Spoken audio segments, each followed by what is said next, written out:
The Gibbs cars run first, third, and ninth right now, with Denny Hamlin having led every lap so far. Kyle Busch in third. Tony's in the top 10. While we're away, Kevin Harvick moved into the fourth place and Dale Earnhardt fifth. Martin Truex slipping to sixth. Still 31 cars on the lead lap. Let's look at the biggest movers in the race so far.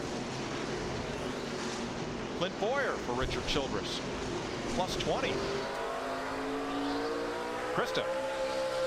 Mike, before that caution came out, Clint Bowyer was actually the fastest car on the track, but on his pit stop on the radio he said, "I'm sorry guys," before they went green. What was he apologizing for?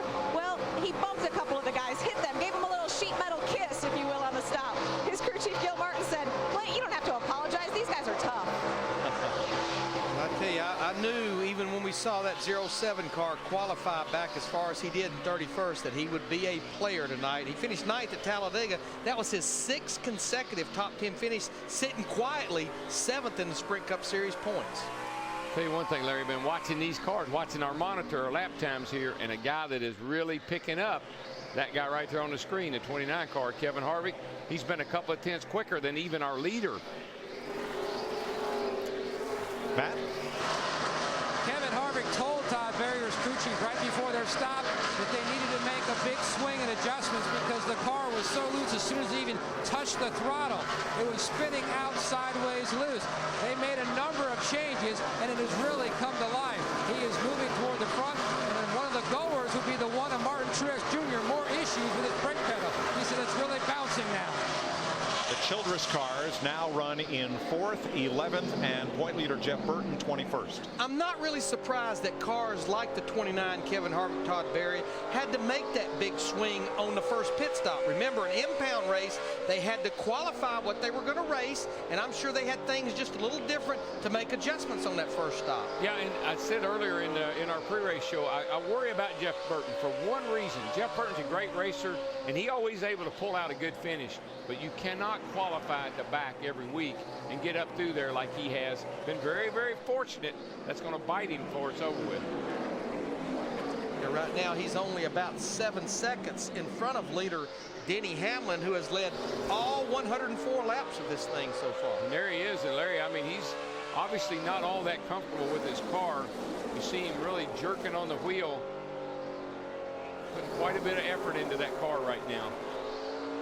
It's like he's really having to wait on it a long time in the middle of the corner. Yeah, he's got 2 hands full. When you got the right hand and the left hand all the way down toward your lap, you are pulling that thing hard through the turn. It's kind of old school driving. That's the way we used to do it. But he's got a car that looks like it's awfully, awfully tight with the front end right now.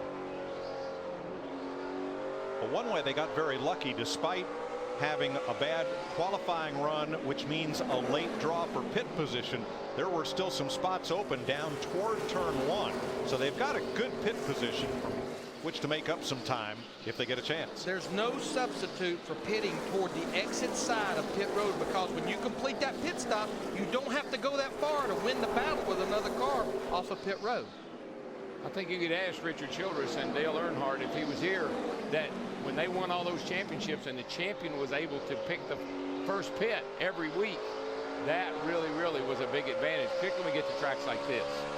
I was not a fan of that rule, and I remember doing a race with you and asking you about it. You think it's, and you said, I think it's a great rule. And I looked at you, huh? And you go, if you're the champion. If you're the champion, Yeah. it was. David Reagan and Jimmy Johnson. Boy, Reagan has been a great, pleasant surprise to the Roush Fenway organization this season, and he was the fastest Ford pretty much all weekend going into tonight's race in that number 6. Just like at Talladega last week, the fastest Ford all weekend long, had a top 5 run down there, and has quietly moved into 15th in the Sprint Cup Series points with his 6 car. And it's like some of these drivers, it's like a switch is flipped, but it's 2 things. The driver gets better, but the team gets better of giving the driver what he needs so he can do his job. 109 laps complete at the former Richmond Fairgrounds Raceway, now Richmond International. Denny Hamlin has led every lap, but it's a long way to go in Richmond. Hey man, come on, down in front. That's right, man. I am in front. More NASCAR on Fox coming up next. NASCAR on Fox. Denny Hamlin has led all the way, 118 laps in, 282 to go here. Time for an AT&T race break, and Hamlin in all 5 of his career Richmond Cup races he has led. In fact, this is the 4th time, or 4 different times, he's led more than 100 laps in his career. He's only won one of those races. But Jeff Hammond, how about the pace of this race so far? Just one caution. It is wicked fast. I mean, right now I'm really surprised. These guys are playing awful nice as far as a short track race at this point. And basically Denny Hamlin is having his way with this field at the present time, but he's got to make sure he doesn't get complacent and not keep up with this racetrack. Otherwise, take for example his teammate Kyle Busch. He knows what Denny's got in his car. He knows what's going on, and he'll also know what kind of adjustments they're making, and they can get a little more aggressive if they need to, so they can run him down. Kyle Busch currently running 3rd. Mark Martin in between the 2 Joe Gibbs Toyotas. Steve Burns telling us moments ago about Kyle Busch's transmission, about, hey, I'm stalled where I am. I'm going to try a different place on the track. Well, it's a great thing about Richmond. You can move around. You can run the low group. You can run through the middle. You can run high. You can try a lot of different lines to figure out whether you can get a little bit more grip or at least work on the problems that you're having. So right now I'm watching Kyle Busch. He's gone back to the bottom. But here's a guy that's starting to drop like a rock. Early on, it looked like Jimmy Johnson was going to have a good solid run tonight, but he's presently 27th. But he's knocked the left front fender in. He got together, looks like here, with a 38 car. Keep watching here. There he goes right there. He got together with Gilliland, and that knocked that left front fender in, and not so much it probably hurt the aero, but he's definitely got a fender rub, and that's not a good thing. You keep watching it. Again, that's annoying. It could be upsetting the race car. Jimmy Johnson, who swept the races last year in Richmond, winning both, currently 27th. You were watching on board through the AT&T car of the points leader Jeff Burton and the damage caused to Jimmy Johnson. And here are the top 4 car numbers picked by our viewers to win today's race. You can watch our pre-race coverage each week to play. Remember, next Saturday night we'll be in Darlington. Those are the numbers for now. Again, Denny Hamlin holding off Mark Martin, and Kevin Harvick moving into 3rd ahead of Kyle Busch. This has been an AT&T race break. Let's rejoin Darrell, Larry, and Mike. Thanks, Chris. One more lap, and we're at the quarter pole of this race. Actually, we're past it. We're 124 now out of this 400 lapper, and Hamlin's led every lap with a long way to go. You know, last night's race started out like this, Darrell. The first half of the race was run with only one brief caution. Then things got pretty serious. That's short track racing. I mean, you know, you get aggravated with your car, you get aggravated with your crew, you get aggravated with people out there on the track.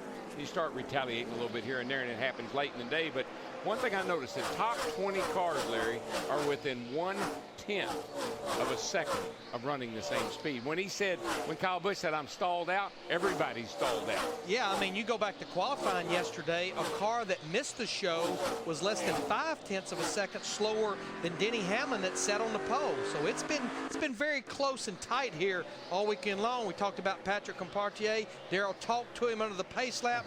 Qualified 4th right now. He's about to fall under the clutches of our leader Denny Hamlin. So when he puts the 10-car lap down, we will have 27 cars on the lead lap. And look at that next car he's zeroing in, that 48 of Jimmy Johnson. Steve, how about hole-in-one Hamlin's evening so far? Mike, his crew chief Mike Ford just said, Denny, tell me about your race car before you get into traffic. And he said, I am really good now in the center, just a little bit free off. Mike said, did we make your car better? He said, 10-4, caution is out. Debris on the back straightaway put us under caution for the 2nd time tonight. That caution is a huge break for Carpentier, Jimmy Johnson, Elliott Sadler, and Michael Waltrip, who were right in front of the race leader.